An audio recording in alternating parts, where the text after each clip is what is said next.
I noticed that you aren't wearing a mouthguard. Isn't that risky when you are playing a game like soccer? I suppose so. My coach gave us a speech about how important it is to wear mouth guards when we play, but the players all decided against it.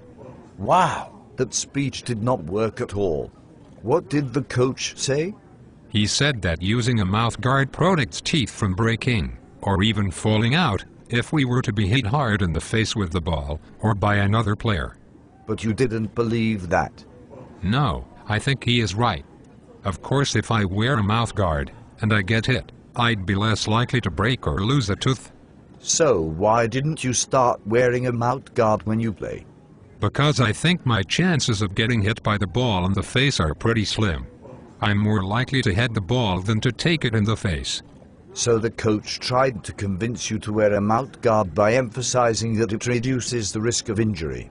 But you feel like your chances of injury are so small anyway that you don't need to wear a mouthguard. That's right. If you want to get me to change my behavior, telling me how to prevent injury won't work for me. What if I increase your perception of risk of injury? What if I tell you that I plan to try to hit you in the face with the ball for the next 90 minutes? You will get a lot of yellow cards. Maybe. But I could probably hit you a few times before I am thrown out of the game. Would you wear a mouthguard then? How hard do you kick? My nickname is the Sledgehammer. Okay, yes. If you increased my risk of injury, I would wear a mouth guard. Let's look at this conversation in terms of mechanisms of action. My coach delivered an intervention to the soccer team with the aim of getting us to wear mouth guards. The intervention was the coach's speech. The coach tried to educate the team about how a mouthguard could reduce the risk of breaking or losing a tooth while playing soccer. The intervention did not work. The coach's speech assumed that we players felt at risk of getting injured. Assuming that the players felt at risk of injury, the coach introduced the suggestion to wear a mouth guard.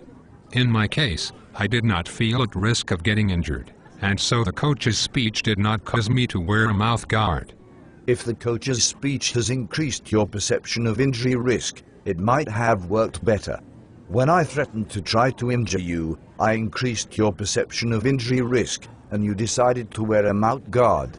This suggests that perception of risk was important in your behavior change. Yes, but is risk perception a mechanism of action in this case? Is it the reason for my behavior change?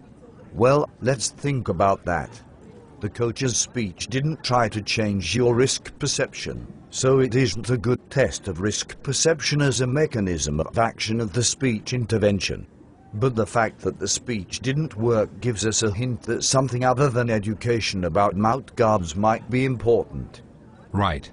The better test of risk perception as a mechanism of action was when you threatened to hit me in the face with the ball. That increased my perception of injury risk, and then I decided to wear a mouth guard. Yes, my threat was a sort of intervention. And that intervention increased your perception of injury risk and led you to decide to wear a mouth guard. I'd say that increasing my perception of injury risk caused me to change my mind about wearing a mouth guard.